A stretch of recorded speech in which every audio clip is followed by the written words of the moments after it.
Are you wondering how you can heal your anal fissure? Well, I hopefully can help answer some of your questions and give you some steps that you can take to heal your anal fissure so you're no longer bleeding. My name's Krista Norwick. I have a master's degree in physical therapy and I have extensive training in pelvic health, including bowel function. So let's dive into it. If you're experiencing an anal fissure, that could be for a number of reasons.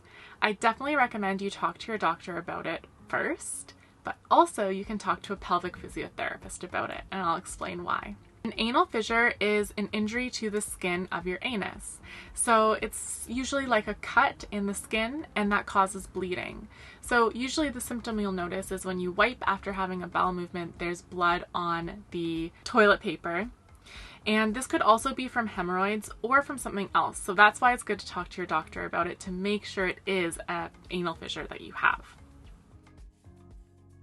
This skin can get irritated for a few different reasons. So you may have had a really firm bowel movement and the bowel movement itself injured the skin.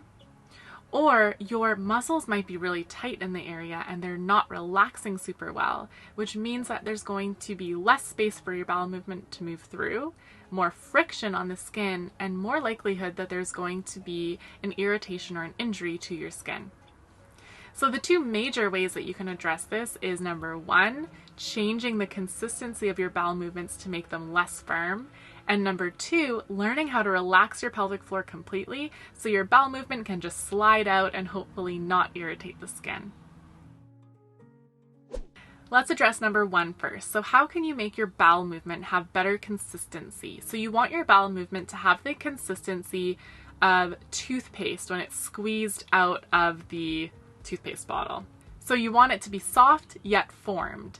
So if it's hard and pellet-like, that means that we need to make it a bit softer.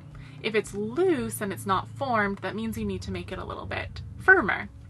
And so really the two major ways to do this is to make sure you're consuming enough fiber, but also drinking enough water. So if you have too much fiber and not enough water, that could make your bowel movements more firm.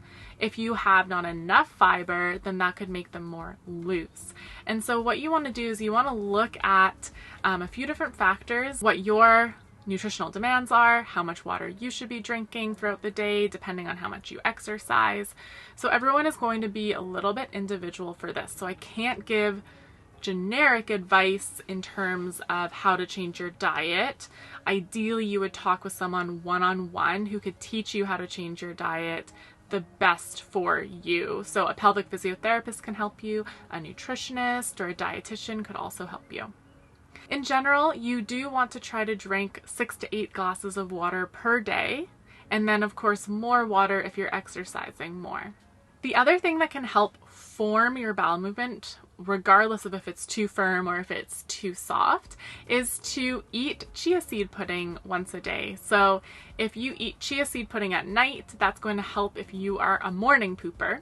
And you want to make sure though that you are making it into pudding and not eating dry, unsoaked chia seeds.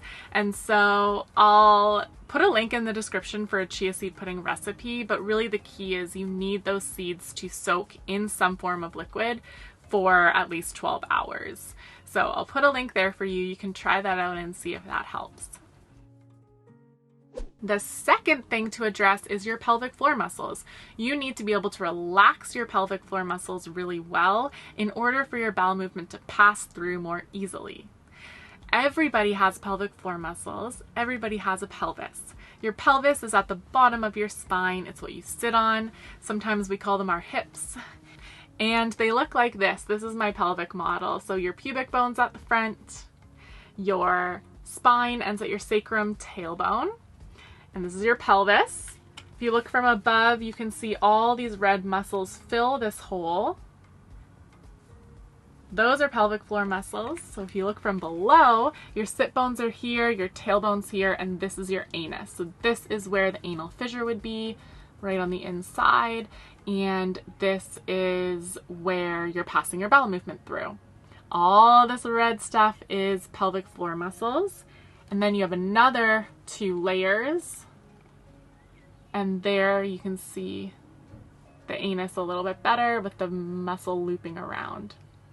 So to learn how to relax these pelvic floor muscles, you need to learn how to open those muscles up, lengthen them to allow your bowel movement to pass through. So this is a tricky thing to learn. The best way to learn this is to work one-on-one with a pelvic physiotherapist who can teach you exactly how to use your muscles.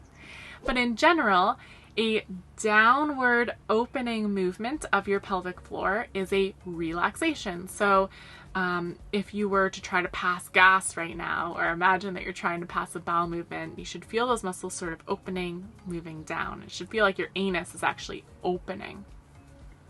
One way that you can tap into this movement is to take a nice big inhale.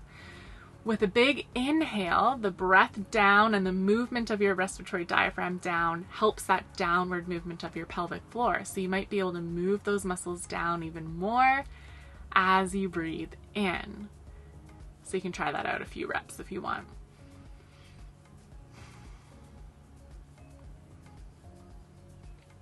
You want to take that skill of being able to move your muscles down and open and apply it to when you're passing your bowel movement.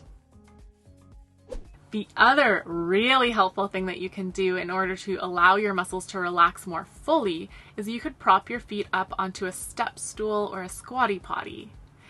This allows your body to be in more of a squat-like position, which actually automatically will relax your pelvic floor a little bit more, opening your anus more so that there's less friction and less likelihood that that skin will be irritated. If you want to get a squatty potty, I left a link in the description of this video. It is an affiliate link, so if you purchase it, you'll be supporting the channel. I'm a huge advocate for squatty potties. I've had so many people report an instant improvement in their symptoms just by starting to use a squatty potty or equivalent like a footstool or anything to prop your feet up onto.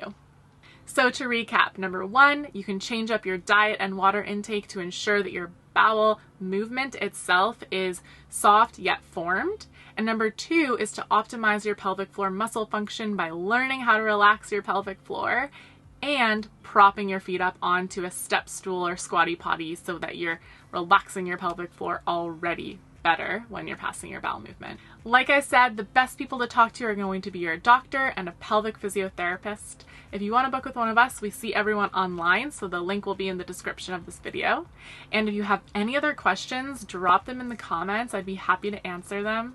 And if you learned something, give us a thumbs up and consider subscribing to our channel for more videos on topics like this.